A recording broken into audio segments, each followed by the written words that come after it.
If you're sick of using the same old chords when writing songs, then use this simple little trick to spice up your chord progression by just adding a little bit more color. In today's video, I'll show you how to use secondary dominant chords. Secondary dominants are chords that are not in the key, but they resolve to other chords that are in the key. This adds some extra tension and flavor to your progression. The dominant chord is easy to find. You can pick any chord, either major or minor, and then just go up a fifth from that chord, and there you have it. In our diatonic chord progression in the key of C, our primary dominant chord will be 1, 2, 3, 4, 5, G7. G7 resolves to C. The power of the dominant chord is that your ears will beg you to take you home, in this case to C. Take me home. Now, does this mean that we only have one dominant chord to work with? No. Let's say we're still in the key of C, and we're going to A minor, which is in the same key. Then we can throw in the dominant 7 resolving to A minor, which will be, here's A minor, 1, 2, 3, 4, 5, E7. So we can go from C major to E7 to A minor. This chord is called a secondary dominant because, as you might know, it's not part of our diatonic chord progression. E minor is, but not E7.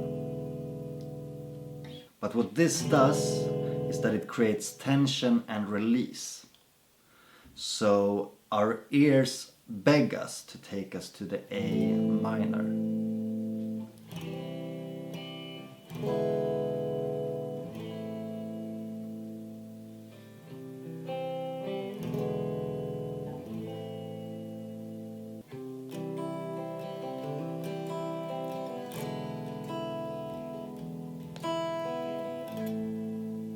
Now, of course, we could have just gone with the diatonic E minor chord.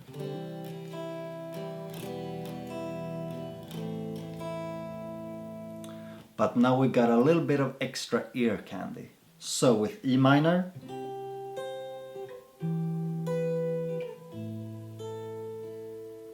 or E7.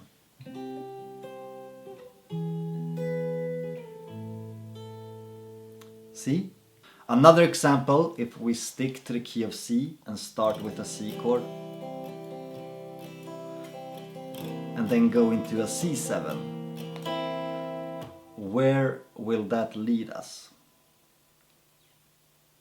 Okay, I'll tell you.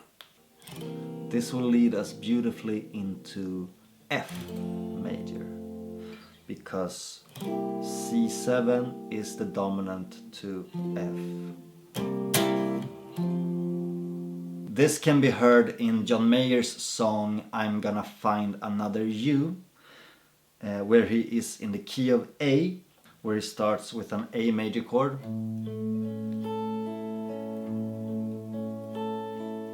then goes to A7,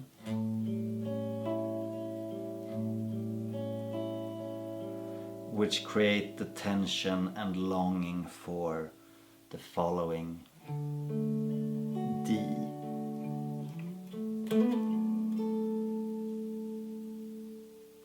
Nice, huh?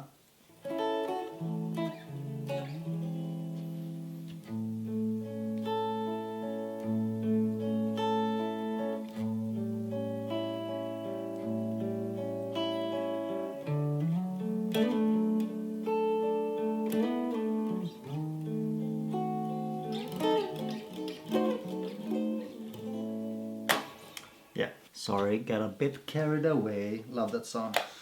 This can also be heard in Paolo Nutini's song Loving You, where he is in the key of D major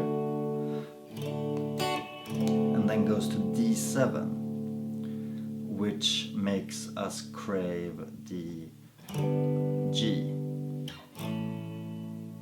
because the D7 is the dominant to G. So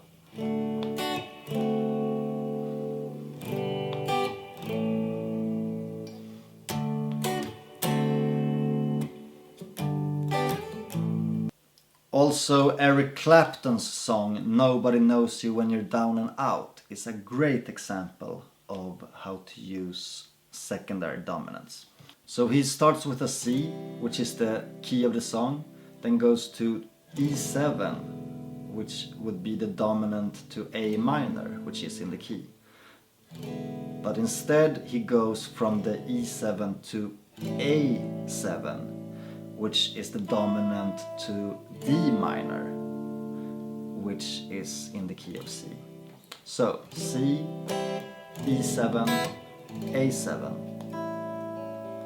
D minor, back to A7, which leads us back to D minor.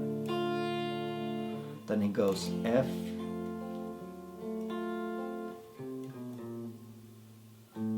A7, which leads us to D7,